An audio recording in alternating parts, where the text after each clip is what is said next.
মাত্র 22,000-এ iQOO launch করে দিল মাথা নষ্ট করা ফোন iQOO Z9।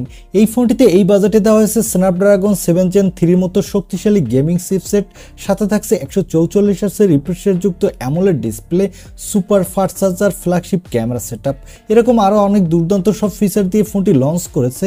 আজকের এই ভিডিওতে এই দুর্দান্ত ফোনটি নিয়ে ফুল ডিটেল জানাবো, সাথে জানাবো ফোনটি কবে দেশের মার্কেটে পাওয়া যাবে এবং কত দামে পাওয়া যাবে। চলুন তাহলে আর কথা না বাড়িয়ে সরাসরি চলে যাই মূল ভিডিওতে। তবে মূল ভিডিওতে যাওয়ার আগে আপনাকে বলবো ভিডিওতে একটি লাইক দিয়ে চ্যানেলটি সাবস্ক্রাইব করে আমাদের সাথে থাকুন। প্রথমে এই ফোনটির লুক ও ডিজাইন নিয়ে কথা বলবো। এই ফোনটির ডিজাইনটা হুবহু iQOO Z9 টার্বোর মতো সেম।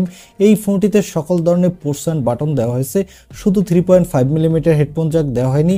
এই ফোনটির ব্যাক সাইডে থাকছে রাউন্ড শেপের একটি ক্যামেরা মডিউল, এখানে দেওয়া হয়েছে ডুয়াল ক্যামেরা সেটআপ, আর এই ফোনটির ফ্রন্টে থাকছে একটি middle console selfie camera. Overall ফোনটির লুক ও ডিজাইন এই বাজেটের মধ্যে ওয়ান অফ দ্য বেস্ট। ফোনটির থিকনেস হলো 7.98 মিলিমিটার, ওয়েট হলো 195 গ্রাম, আর এখানে দেওয়া হয়েছে IP64 এর রেটিং, যার ফলে ফোনটি হালকা পাতলা পানিতে বা ধুলোবালু লাগলে তেমন কোনো সমস্যা হবে না। এবারে কথা বলবো এই ফোনটির ডিসপ্লে কোয়ালিটি নিয়ে। এই ফোনটির ডিসপ্লেটির সাইজ হলো 6.78 ইঞ্চি মাপের একটি 1.5K অ্যামোলেড ডিসপ্লে, সাথে থাকছে 144 হার্টজের রিফ্রেশ রেট, এবং এই ডিসপ্লেটির PPI ডেনসিটি হলো 453, এবং ডিসপ্লেটির স্ক্রিন টু বডি রেশিও হলো 89.3%। আর এই ডিসপ্লেতে পিক ব্রাইটনেস দেওয়া হয়েছে 4500 নিটস, যার ফলে ডিরেক্ট সানলাইটে এই ডিসপ্লেতে আপনি কোনো প্রকার ব্রাইটনেসের ঘাটতি পাবেন না। আর এখানে 144 হার্টজের রিফ্রেশ রেট থাকার ফলে যারা গেমার আছেন তারা গেমিংয়ের সময় বাটার স্মুথ পারফরমেন্স পাবেন, এবং যারা মোবাইলে প্রচুর ভিডিও দেখতে ভালোবাসেন তারাও দুর্দান্ত ভিডিও উপভোগ করতে পারবেন। ওভারঅল ফোনটির ডিসপ্লে কোয়ালিটি ফ্ল্যাগশিপ ফোনগুলোর মতোই প্রায় সেম।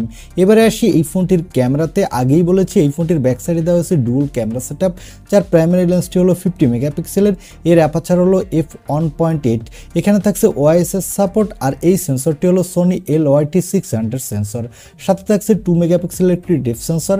এই ফোনটির ব্যাক ক্যামেরা দিয়ে আপনি 4K তে 30 FPS ভিডিও রেকর্ড করতে পারবেন, এবং এই বাজেটের মধ্যে আপনি বেস্ট কোয়ালিটির ফটোগ্রাফি তুলতে পারবেন। চলুন এবারে এই ফোনটির কিছু ফটো স্যাম্পল দেখে আসি।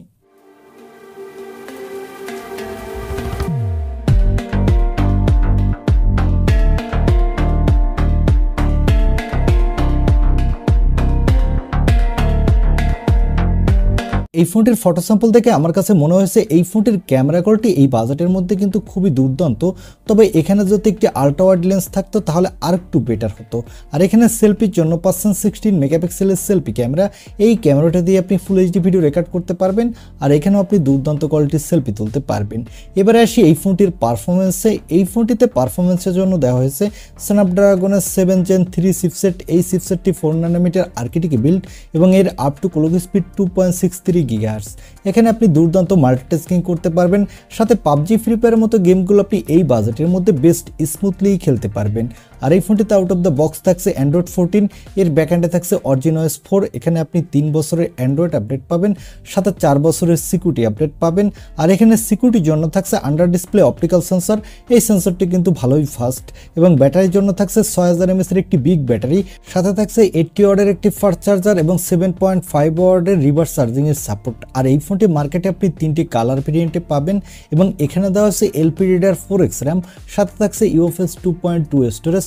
তবে এখানে যদি UFS 3.1 স্টোরেজ দিত তাহলে এই ফোনটির রোম স্পিড কিন্তু আরও অনেকটা ফাস্ট হতো। আর এই ফোনটি মার্কেটে আপনি 4টি র্যাম ভেরিয়েন্টে পাবেন, 8/128GB, 8/256GB, 12/256GB এবং 12/512GB। এবারে আসি এই ফোনটির প্রাইজে। এই ফোনটি অলরেডি গত 3-4 দিন আগে চায়নার মার্কেটে লঞ্চ হয়ে গেছে, এবং এই ফোনটির বেস ভেরিয়েন্টটির দাম রাখা হচ্ছে বাংলাদেশি টাকায় প্রায় 22,500 টাকার কাছাকাছি, এবং এর টপ ভেরিয়েন্টগুলোর দাম আরও একটু বেশি। তবে বাংলাদেশে আসলে এই ফোনগুলোর দাম কিন্তু আরও অনেকটা বাড়তি হবে, কারণ আমরা সবসময় দেখে থাকি বাংলাদেশে আনঅফিশিয়াল মার্কেটে ফোনগুলোর দাম সবসময় চাইনিজ প্রাইস থেকে অনেকটাই বেশি রাখা হয়। তাই এই ফোনটির বেস ভেরিয়েন্টটির দাম হতে পারে বাংলাদেশি টাকায় প্রথম দিকে 30,000 টাকার আশেপাশে, তবে তার থেকেও কিছুটা বেশি হতে পারে। তবে আস্তে আস্তে 1-2 মাস পরেই এই ফোনটির দাম চলে আসবে 26 থেকে 27,000 টাকার মধ্যে, এবং আপার ভেরিয়েন্টগুলোর দাম আরও অনেকটাই বেশি হবে। আর iQOOর ফোনগুলো তো বাংলাদেশে অফিসিয়াল লঞ্চ হয় না, তাই আপনাকে iQOOর ফোন কিনতে হলে আনঅফিশিয়ালি কিনতে হবে।